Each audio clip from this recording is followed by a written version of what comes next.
Cecilia and Ethen drew closer. Describing their connection, Ethen shared. After that, Cecilia came to spend the night with me every night. He expressed the happiness that dispelled his brooding and contentment, acknowledging the fear that her visits might have ulterior motives, as he sought refuge in her arms nightly, aiming to prevent falling ill. Despite his determination to mature for Cecilia, emotions overwhelmed him, leaving him feeling like a child when with her. During a quiet moment with Cecilia sleeping in his arms, he admitted that her absence fueled loneliness, making it hard to sleep. A kiss on her neck prompted self-reflection, acknowledging the unease of feeling foolish.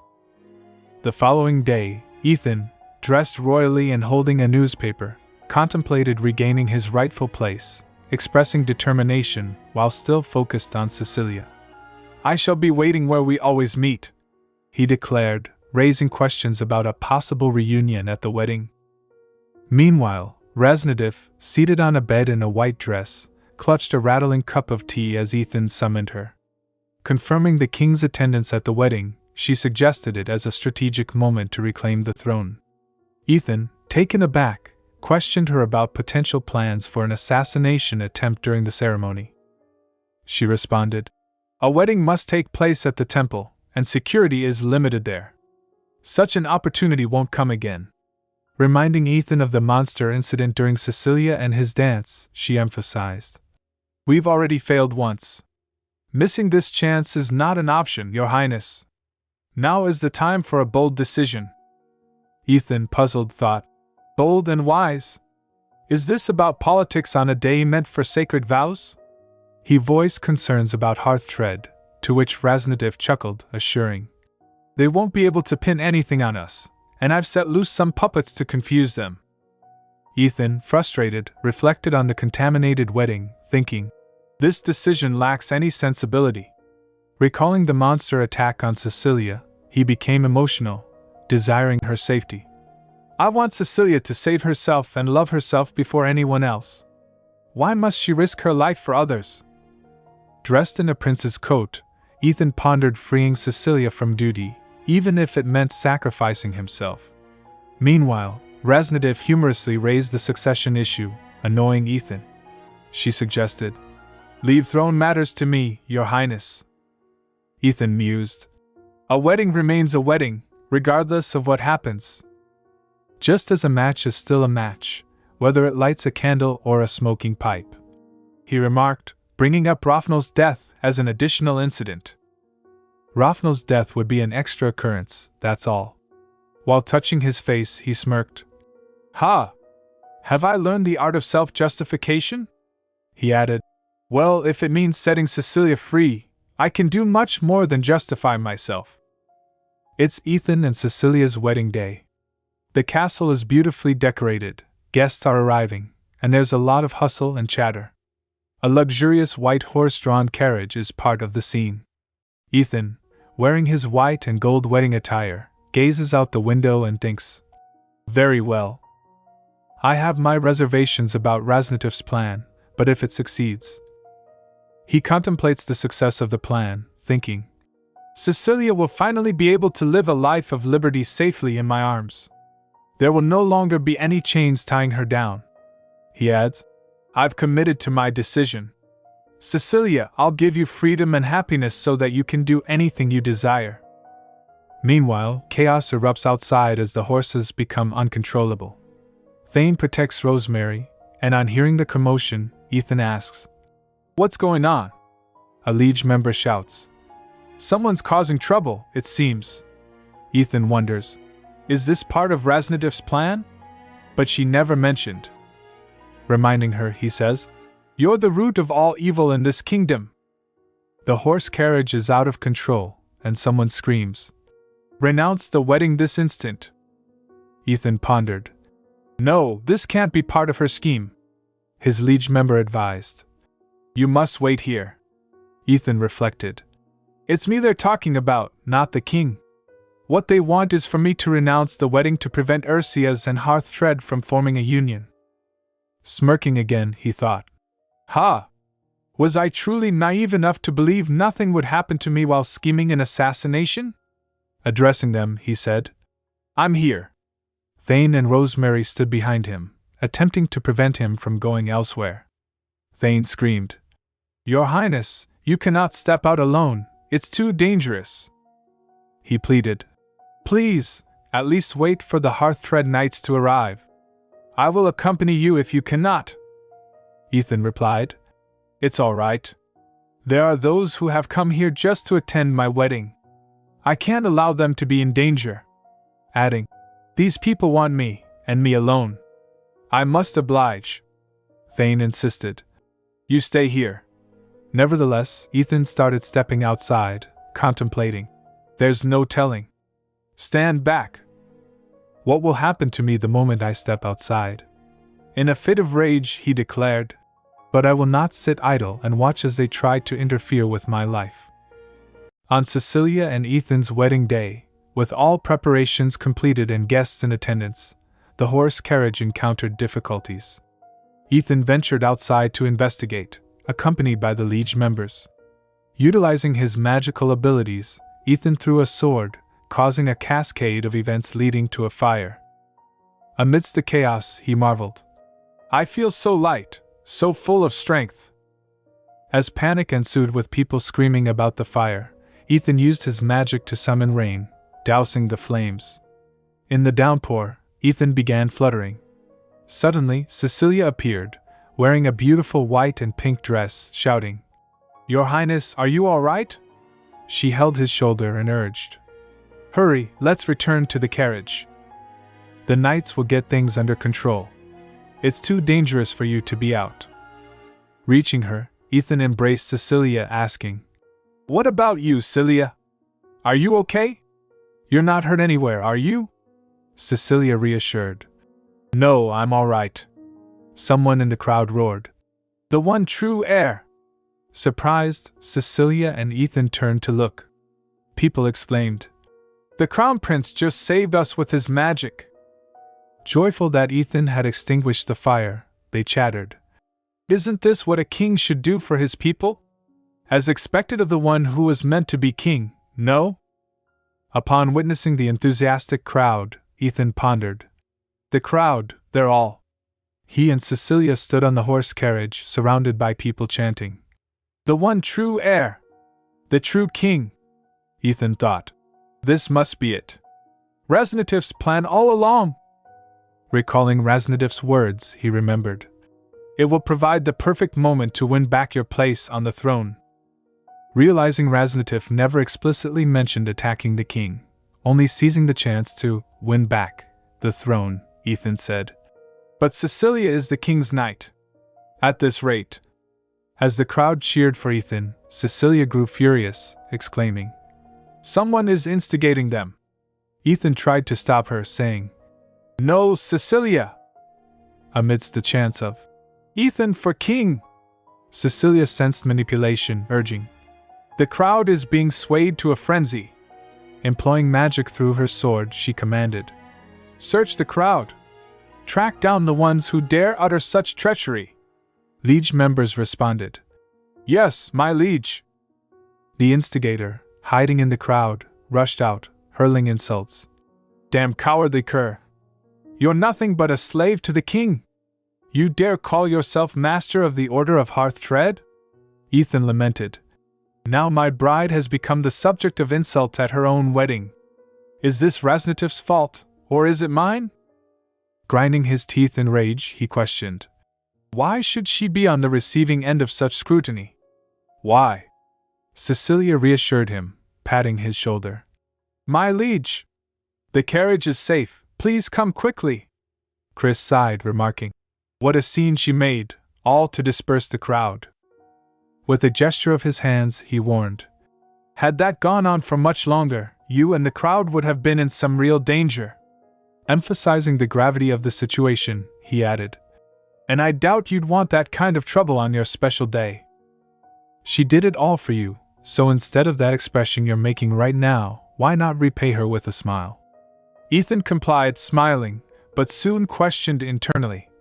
What? Put on a smile?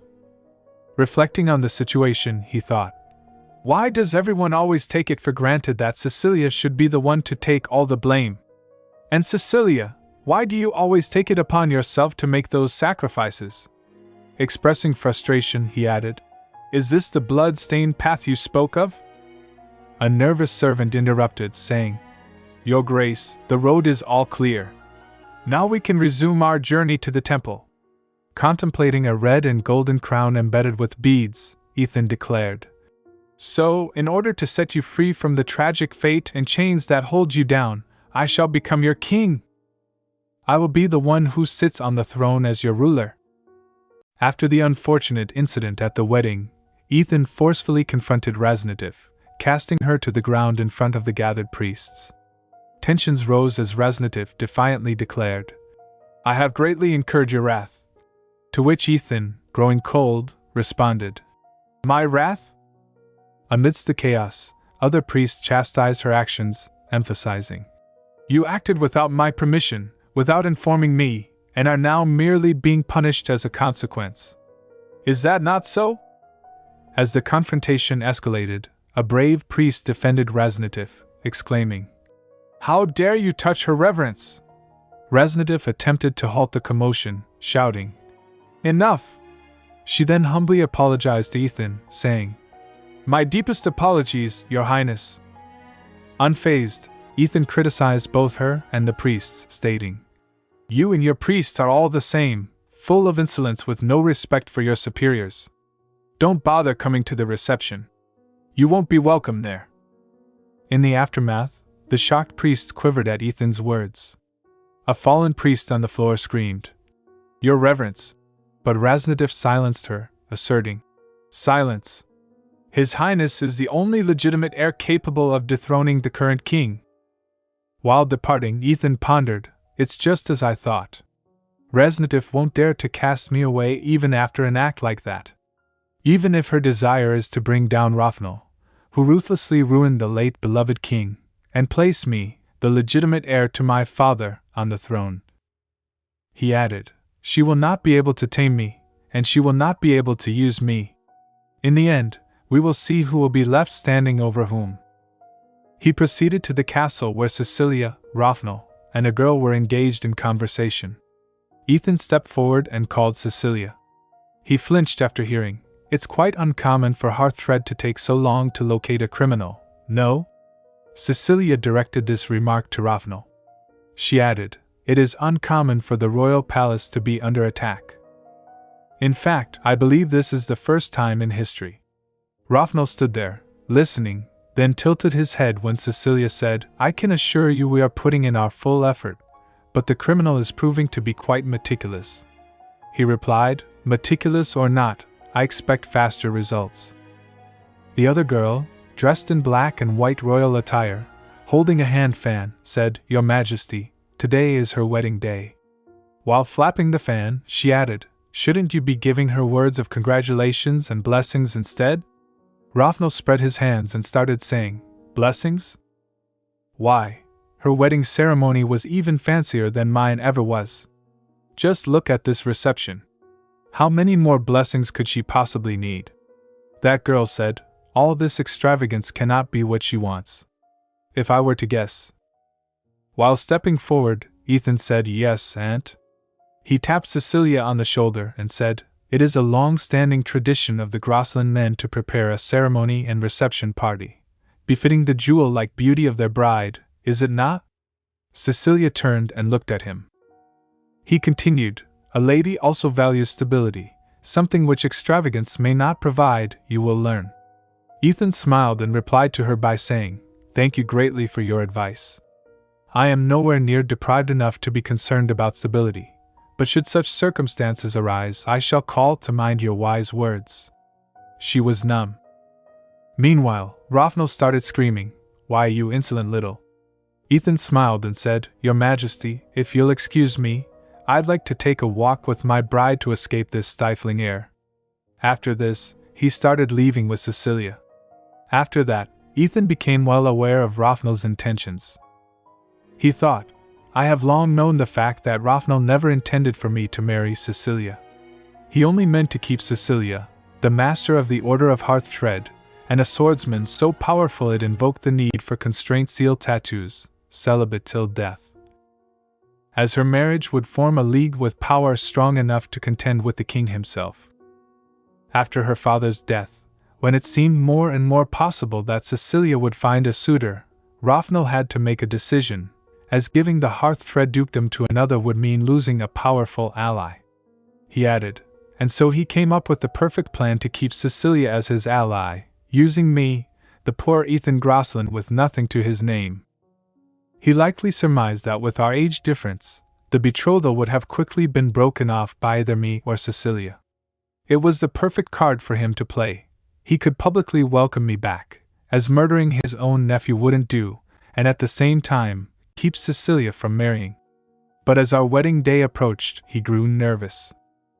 Hastred, with its ever-growing renown, and Ursias, of untold wealth, would soon unite to form a power unmatched by even the king himself. Raphael may have tried his hand at interfering with our marriage by constantly making us the subject of rumors and jokes concerning our difference in age. He was thinking that, but all it's left him with is a raging tiger right under his nose. Someone called him by saying, "Your Highness." Cecilia patted his shoulder and said, "You've been too rude to His Majesty." Ethen thought, his first mistake was thinking that I would ever give up someone so beautiful. Ethen put his hand on Cecilia's face and said, "Cecilia, I don't really feel like taking a walk." He grabbed her close to him and said, "Why don't we go out to the balcony instead?" Cecilia nodded her head, and they kissed. They both returned to the castle. Ethen was explaining what they did after returning to the castle. After returning to the castle, we spent all of our time together. We kissed passionately, laughed while embracing, and even shared stories of our respective childhoods. He described his childhood stories, and although Ethen spent days feeling innocent happiness, he also seemed nostalgic about the life that he could have lived. Ethen was laughing, and Cecilia gazed at him while holding a wine glass. Now, Cecilia started telling about her childhood. When I started telling him about the few precious memories of my childhood, Ethen's eyes would grow round and wide, he'd frown, and even grow angry on my behalf. Ethen threw out the wine glass and hugged her tightly. Though the times where people had once targeted me in my youth had long since passed, Ethen was concerned with my well-being, frantically asking after my health and any injuries. Ethen started crying badly by hugging her, to the point where he didn't even notice he had spilled his wine. It was strange to think that we spent our first night together talking about our childhoods. They are lying on the bed, and Cecilia was patting him. Ethen asked her, saying, "Have you ever given thought to what we would do in the future?" Cecilia said, "The future?"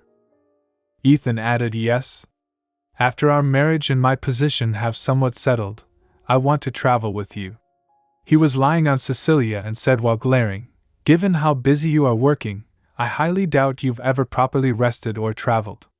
Cecilia became awkward and said, "I take breaks, I rest." Ethen asked, "Smoking and sleeping?" "I mean real rest, real traveling, stuff like that." Cecilia replied, "I'll think about it."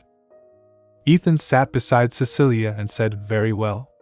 If a destination ever comes to mind, tell me right away." "Cecilia, do you remember what you told me when I was younger?" Cecilia asked him, "What are you referring to exactly?"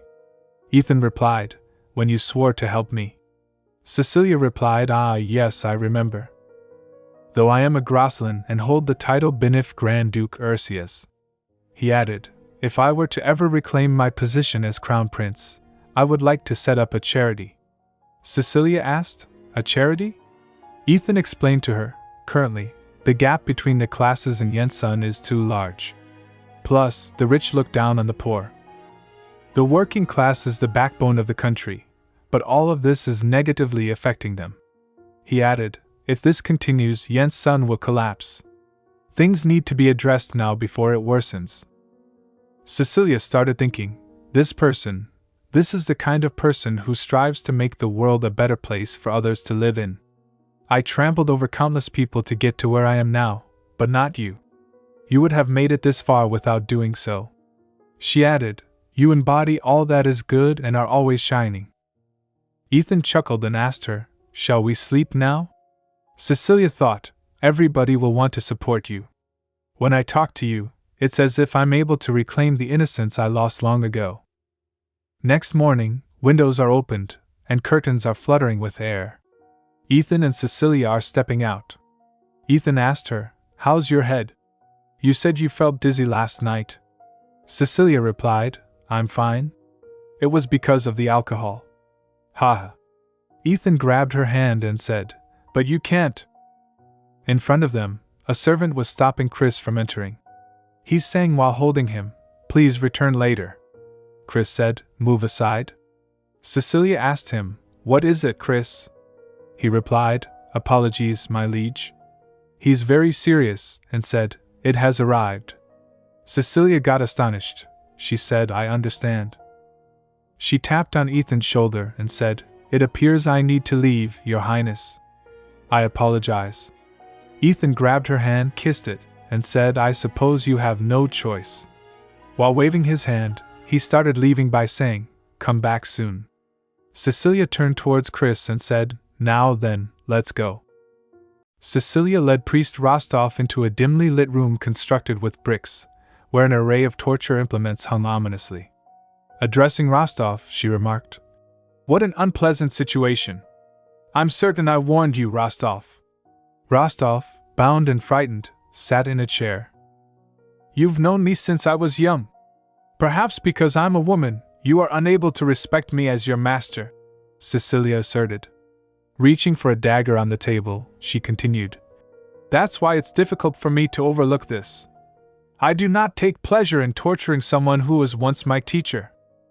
Despite Rostov's evident fear, Cecilia stated, "Our conversation could end rather simply and quickly, Ross."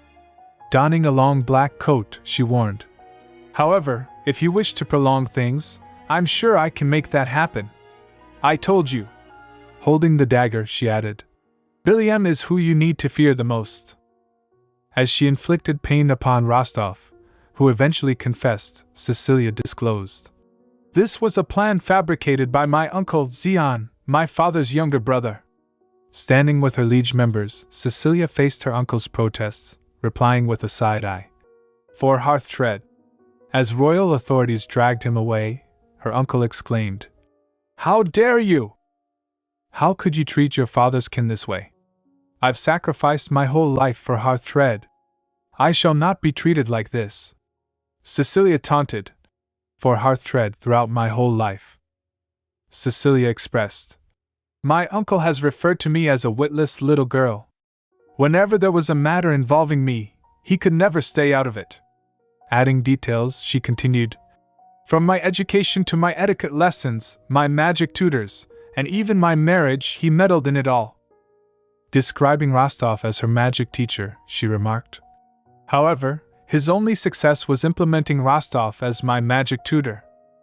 Recalling her father's efforts to block Xian's interference, Cecilia noted, "Father blocked most of Xian's incessant antics, but he constantly overstepped in my life, greatly irritating me."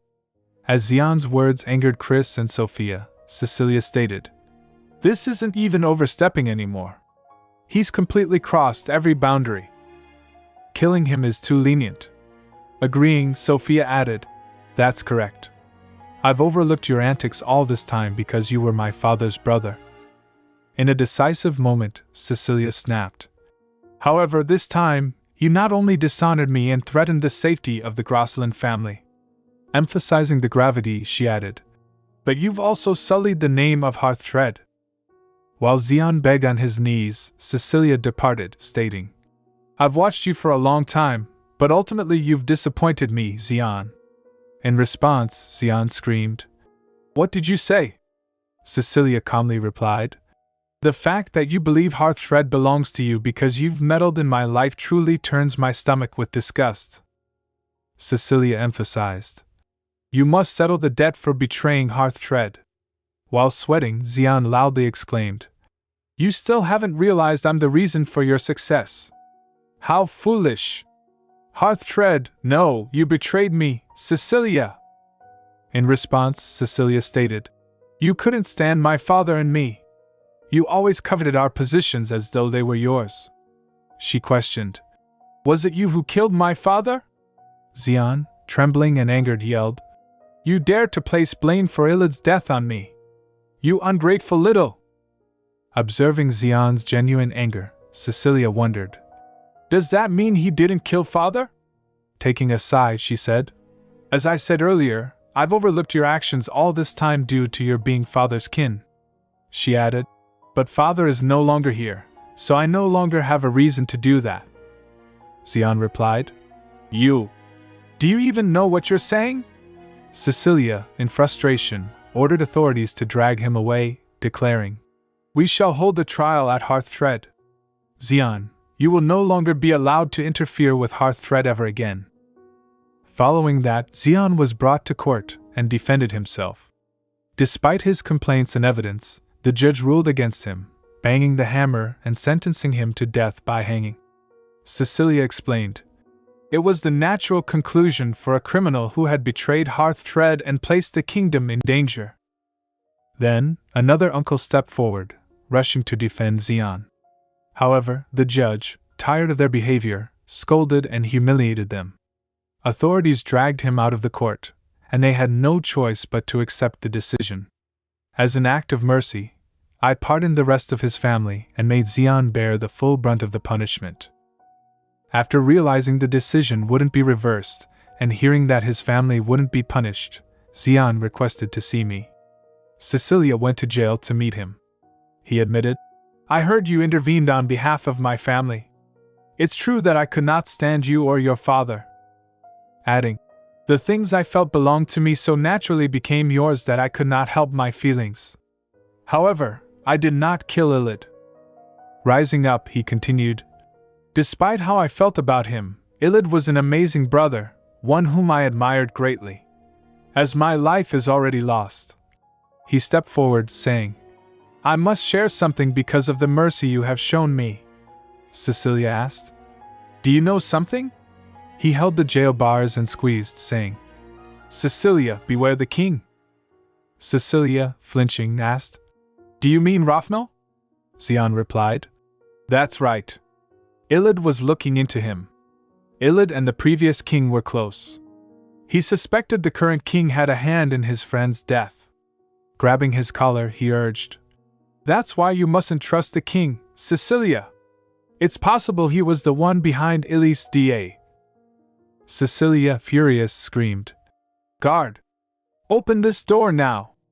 The guard replied, Yes. Meanwhile, Xian fell unconscious to the ground. Cecilia cried out, Xian! Black blood was coming out from his mouth. She said, pondering, Black blood? A curse? No, this is the curse of a promise. He swore to someone that he would never speak of this topic. In utter rage, she thought, But to whom? Under the starry night sky, adorned with countless stars and a brightly shining moon, a profound sadness lingered. Xian's family wept bitterly for his passing, and his funeral took place at the beach. His lifeless body sailed away in a boat, with priests standing solemnly by. Cecilia, dressed in mourning attire with her hair braided, held a lantern, looking on with deep sorrow at her uncle's demise. In the midst of the grief, her aunt approached, crying, and held Cecilia's hand, expressing profound sorrow. Cecilia, feeling helpless, thought, I wonder how my aunt felt. She then spoke, I shall leave now, as the sea waves created a rhythmic noise by colliding with each other. Standing alone at the beach, Cecilia contemplated, having to apologize to the niece who caused her husband's death. The sea waves splashed against her feet as she pondered. This long, unfortunate relationship we had was washed away by the waves and the setting moon. The waves crashed against rocks, seemingly attempting to erode them. Continuing her thoughts, Cecilia added, Rather than seeing me as a witless girl or as his incredible older brother's child, if he had tried to see the real me, perhaps we could have been a real family instead of having such a twisted relationship. As she stepped onto the beach, her footprints left imprints on the clay. Engrossed in her thoughts, Cecilia wondered, For how much longer must I live this way? Feuding with my relatives, the inability to trust those around me, the constant shroud of death. How much longer will I? In the midst of her contemplation, someone called out her name, Cecilia. Turning around, she found Ethen, who hugged her tightly. Puzzled, Cecilia asked, "Your Highness? Why are you here?" Gazing at his face, she repeated, "Your Highness?" Ethen responded, "I know enduring all of that wasn't easy. I'm proud of you." Cecilia, shocked, thought, "How did he know that I've been enduring it this entire time? You are like moonlight that can always find me." Seeing Ethen smile under the moonlight, he politely suggested, "Let's go home." Cecilia thought, "You come and find me, just like the moon," and hugged him, saying, "Okay." Ethen stood in front of a luxurious room, stepping inward. A servant informed him, "Oh, that's the former Duchess's room. As you can see from its decorations, it's more suited to a woman's tastes, Your Grace." Ethen entered the room, rejecting the offer for another, stating, "No, I like this one. I shall stay here." In his thoughts, Ethen considered, Cecilia's room is next door as well. Cecilia resides in the Duke's room. The servant, feeling helpless, politely left, saying, "Please rest well then." Ethen explored the room, touching the furniture, and reflected, "So, this is the room of the previous Duchess, Cecilia's mother." Ethen reflected, "I had originally planned on sharing a room with Celia, but she looked tired. She needs time to herself to properly rest." His hand touched a photo frame, holding a childhood picture of Cecilia dressed in a pink dress. Ethen uttered, "How cute," wondering if the previous Duchess had drawn it. Noticing a bookshelf, he remarked, "There are also several notebooks." Flipping through a book titled, "The Stairs of Greed," Ethen realized, this is the previous Duchess's diary. It contained entries like, "Cecilia, today I saw the most beautiful flowers," showcasing the love and affection the Duchess had for her daughter. Ethen chuckled as he read about Cecilia's parents' romantic conversations. He continued reading, uncovering a page where the Duchess expressed concerns about her health and the impact on Duke Sarian. Ethen thought, "It seems she left this behind on the slim chance that the Duke may read it. I'm starting to understand why Celia always tries to appear so strong." Closing the diary, Ethen thought, "This diary shows how much Duke Sarian cared for his wife. He treated their love so carefully, as if it were as delicate as bubbles." Placing the diary back on the shelf, he remarked, "It must have been a steep fall indeed, a fall so deep that I don't even want to imagine it. Though you were once so soft-hearted, you had no choice but to become strong on behalf of your bereaved father." Ethen became more concerned about Cecilia after reading her mother's diary. The next day, wearing a white shirt and skirt, Cecilia burst into Ethan's room, finding him sitting on a chair with a newspaper. Both were well dressed. Smiling, Ethen asked, "Did you sleep well?" Later, they sat at the dining table with breakfast laid out. Cecilia dragged a chair beside him, expressing, "You didn't even think to wake me." Ethen replied, "How could I wake a person who barely has any time to rest?" Cecilia retorted, "At least you could have started eating first." Ethen set aside the newspaper, saying politely, "I wasn't that hungry earlier, and I wanted us to eat together." Cecilia sighed and agreed. "Well, let's eat then, shall we?" While holding a fork, Ethen mentioned, "Although, there is something I'd like to eat." Playfully poking a tomato, he put it in Cecilia's mouth, saying, "Trust me. I promise it won't be as tasteless as this." Cecilia politely responded, "Your Highness," and ate it, apologizing that she must escort her aunt that day. Ethen inquired, "You mean Xian Sarian's wife?" Cecilia confirmed, "That's correct." Ethen smiled and wished her a safe trip, adding, "I hope you'll think of me while you're away." Meanwhile, a pamphlet in the newspaper sought a maid, specifying requirements and offering housing near the palace for a woman over 55 years old with a quiet and thoughtful personality. This newspaper ad seeks a blonde maid from Groland, aged over 55, with a quiet and thoughtful personality. Housing near the palace is provided. Ethen receives the newspaper and realizes, This strange advertisement is a coded message for me from Raznativ. He decodes the message.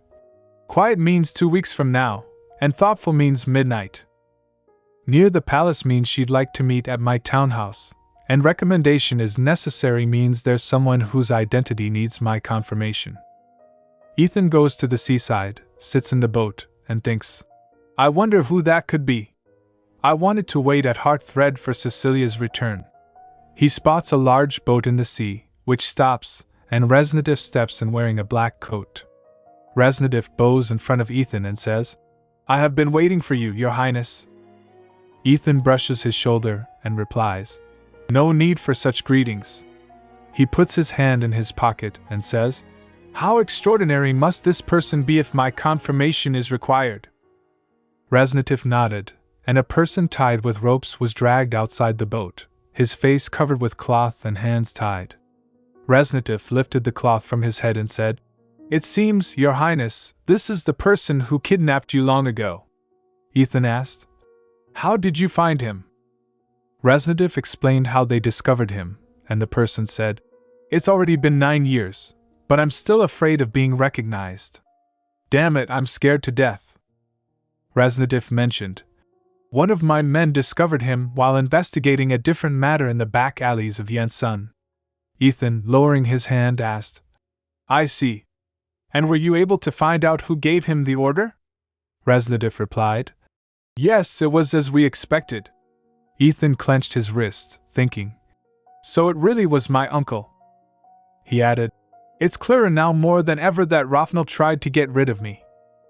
Raznativ asked, What should we do with him? Ethen pondered. What to do with him indeed? I want revenge for all that I endured.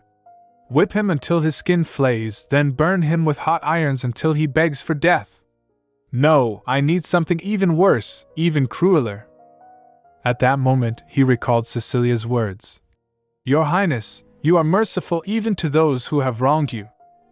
Ethen asked Raznativ, What would you have done? Recalling Cecilia's words, he realized. The one I should truly be angry at isn't this person. It's Rafnal. Afterward, Ethen turned and started leaving, saying, Take care of it. Raznativ replied, Yes, Your Highness. As Ethen left, panting badly, he thought, How can you do this to me? Remember everything that man did to you. He grabbed the curtains, thinking, Everything he made me go through. You're going to let him off the hook with a quick and easy death? Weeping badly, he added, He needs to suffer and die in agony. You, of all people, aren't supposed to betray me. You aren't supposed to. Clenching at the wall, he said, Cecilia, I need you. Meanwhile, fire blazed in the torture room where Xian and a person were tied with ropes, both screaming loudly. One of them pleaded, I don't know anything, I swear. Please spare me. Sophia held a spatula of fire and remarked, That much is obvious just by looking at you. Bringing the spatula close to him, the person started trembling, crying, I really don't know who ordered it. I don't, but... Cecilia sat in front of them, twisting her arms.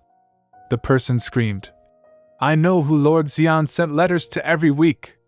Cecilia got astonished and asked, Every week, huh? The person replied, Yes. Seeing that he immediately sent a letter on days that went especially bad, there's no doubt that person was also involved. Xian yelled, You traitor! How dare you? He added, Silence. The trembling person said, It was High Priest Raznativ. Cecilia, astonished, thought, What? Considering the situation, she pondered, It'd be more believable to say she tried to help Ethen instead. Could High Priest Raznativ really have been involved? Everyone is aware of Raznativ and Rafnal's sour relationship. Why would she do anything to help him out? Cecilia ordered Chris. Chris, look into Raznativ. Chris replied, Understood, my liege. She added, Look into Grand Duke Ursias as well. Sophia, shocked, asked, My liege, that means... Cecilia put her hand on her chin and said, That's right. It's possible that this situation is just a diversion. if Ethen and Raznativ have been in contact then. In the recent episode, Cecilia, having kidnapped her uncle Xian and his servant, was stunned to discover Raznativ's letters to Xian. Contemplating the purpose of the magic stone Raznativ gave Xian and Rafnal, she wondered if it was initially intended to assassinate the king but was redirected toward Ethen by Xian and Raznativ. Drawing a conclusion, she realized that Raznativ was willing to commit treason to ensure Ethen inherits the throne. Sophia addressed Cecilia, stating, "My liege, if His Highness is somehow involved, how would you like us to resolve this matter?" Leon added, "If it comes to that, Grand Duke Irises will not only have to face the king but also Hastred due to our contract." Deep in thought, Cecilia pondered the implications. Chris, seemingly lost, reflected, "That's right, Chris. Just like how you had to, the time has come for me to make a decision." Cecilia chuckled and remarked, "Hastred's enemy. When did it begin?" Continuing, she added, "Must be taken care of. When did I start masking my pain with a smile?" All liege members bowed before her, affirming, "Yes, my liege." Chris asserted, "We shall investigate it thoroughly without leaving a single detail." As the door shut, Cecilia ascended the stairs, guided by the light from the burning fire on the wall. While climbing, she contemplated the possibility of Ethen being an enemy to Hastred, willing to go to any lengths, even killing a king, for the sake of its freedom. Cecilia acknowledged the gravity of the situation, reflecting, "However, if that enemy was Ethen, I wouldn't simply be killing a duke. I'd be killing Ethen. Could I do it?" In the midst of her thoughts, the sound of horse riding approached, with horse steps splashing water. Riding through a barren area in the rain, water drained from Cecilia's cheeks as she pondered impulsive decisions and her actions regarding Ethen. Arriving at the castle, Cecilia was received by lady servants, one offering a towel for her face and hair. Continuing her contemplation, she questioned Ethen's involvement with Raznativ. In the castle, she pondered orchestrated events involving Xian Sirian of Hastred, recalling the demon at the palace and the attack at their wedding. Entering Ethen's room, she silently expressed, "I don't care if you're the duke or the king. Just please." Finding him peacefully sleeping, Cecilia sat beside him, gently brushing his face. Ethen, awakening, grasped her hand and confessed, "Cecilia, I'm exhausted." She inquired about his struggle, and Ethen, holding her hand to his face, revealed, "Yes. You didn't ask me to attend the funeral with you. It was upsetting having to find out the location myself." Cecilia inquired, "Is that so?" Ethen, concerned, expressed, "People were bound to treat you with scorn. As your husband, I should have been at your side." Reminding her of the funeral, he shared his frustration at feeling invisible when she didn't call for him. Concerned about her appearance, he exclaimed, "And why do you look so thin?" "I should have fed you properly before you left." Leaning on him, Cecilia held his face, confessing, "The way you constantly protect me makes me happy." She kissed his forehead, making Ethen incredulous. Rising from bed, he grabbed her shoulders, shouting, "Is that really you, Cecilia? I wasn't dreaming?" Assuring her he was fine, Cecilia laughed, apologized for the difficulty, and Ethen embraced her, reiterating his well-being. Cecilia reflected on her deep love for Ethen, kissing his forehead, saying, "I wish you really were fine, I truly do." Hugging her, Ethen declared his well-being. Cecilia thought, "My wonderful lovely Ethen. I've never regretted choosing you." Even if they end up on opposite sides, she hoped he'd always be happy. The next day, Leon expressed concern about her sudden disappearance. Cecilia, dressed in a gray coat and white pants, reassured him. "It's nothing you need to concern yourself with. Is there anything to report?" Leon discussed the investigation of the magic stone, revealing a familiar magic signature with no recollection of the owner's identity. Cecilia approached the stone, and as she touched it, purple light emitted, leaving her astonished, exclaiming, "This is—" On a bright sunny day, there's a small hut surrounded by plants. Ingrid's hut. Cecilia visited the hut where Ingrid, dressed in a yellow outfit, was serving tea. Observing Cecilia, Ingrid greeted. "It's been a while, Ingrid." As she continued serving tea, Ingrid inquired, "Here, drink this." "And what brings the busy leader of Hastred here, especially to my shabby little home?" Leaning on the table, Cecilia responded, I suppose there's no need to explain myself with our relationship." Ingrid then shared her investigative findings, revealing, "While investigating, I discovered that High Priest Raznatif often visited Grand Duke Iris's home. It seems it's been going on for a while now."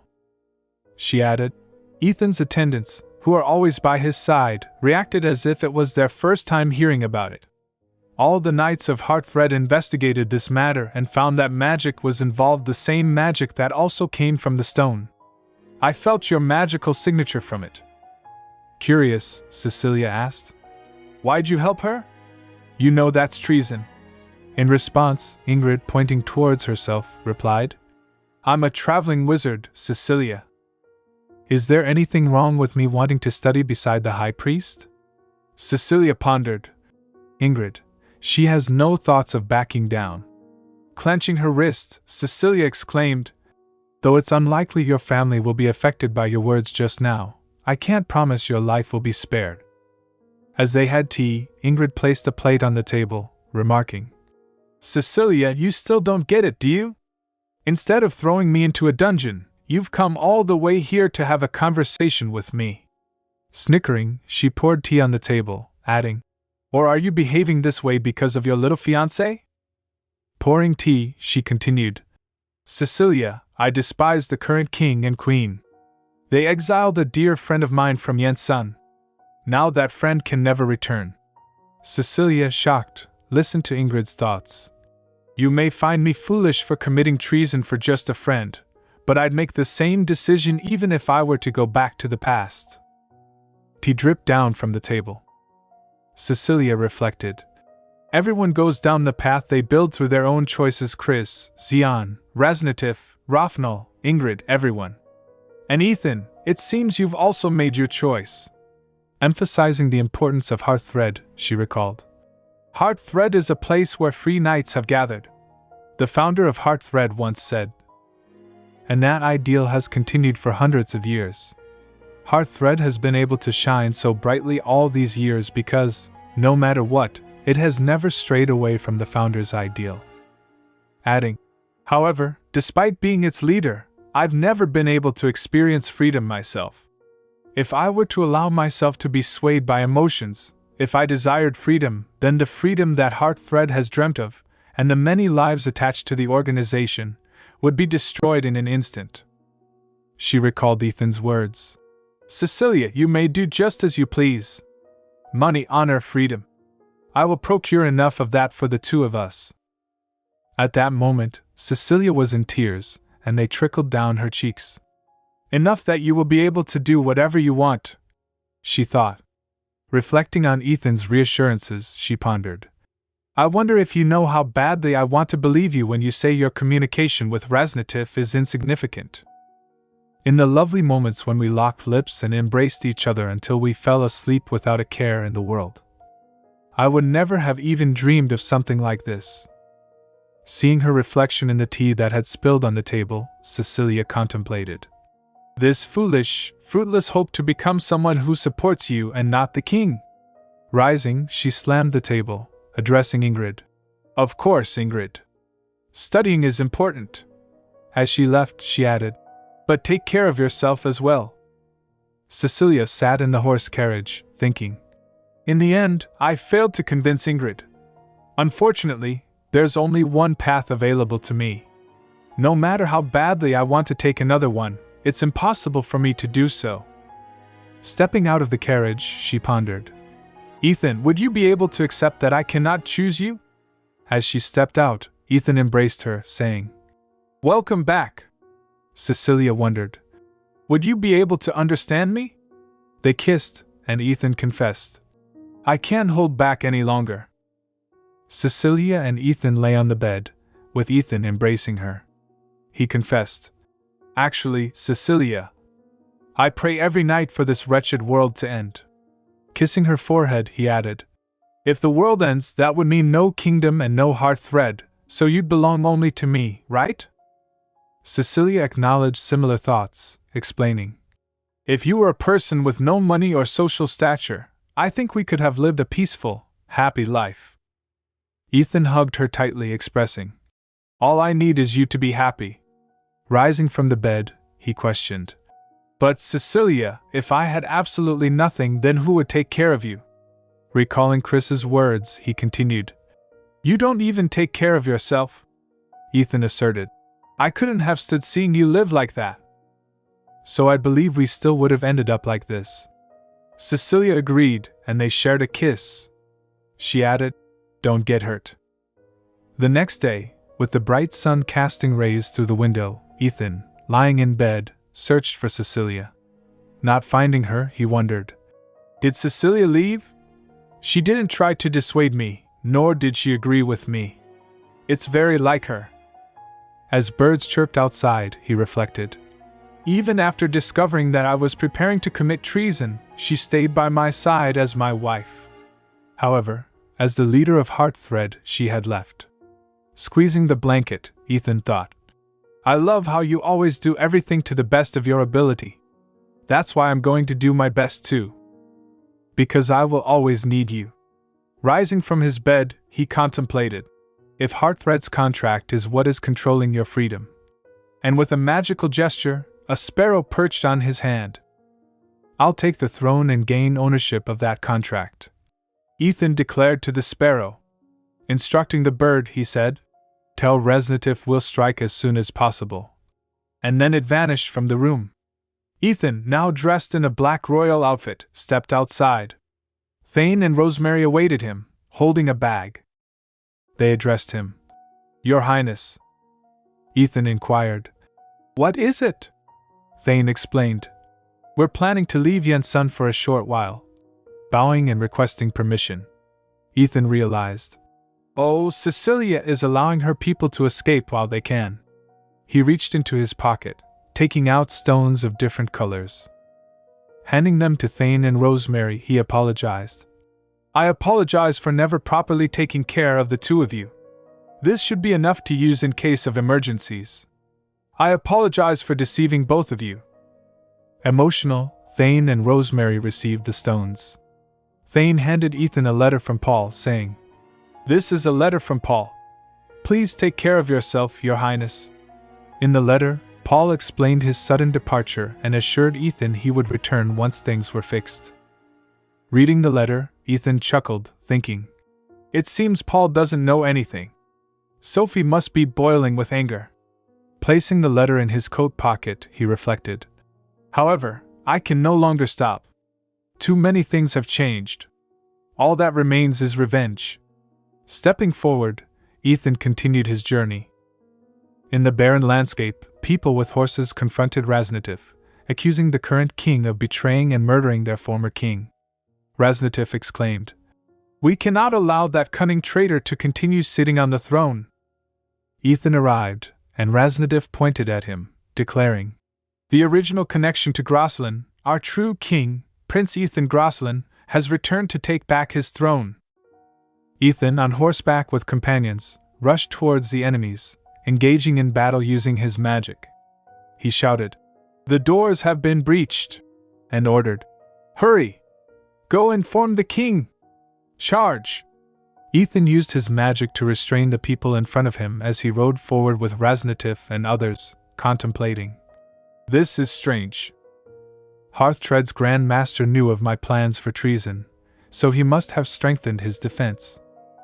Royal authorities were shocked at Ethen's arrival, making him wonder. So how were we able to get in so easily?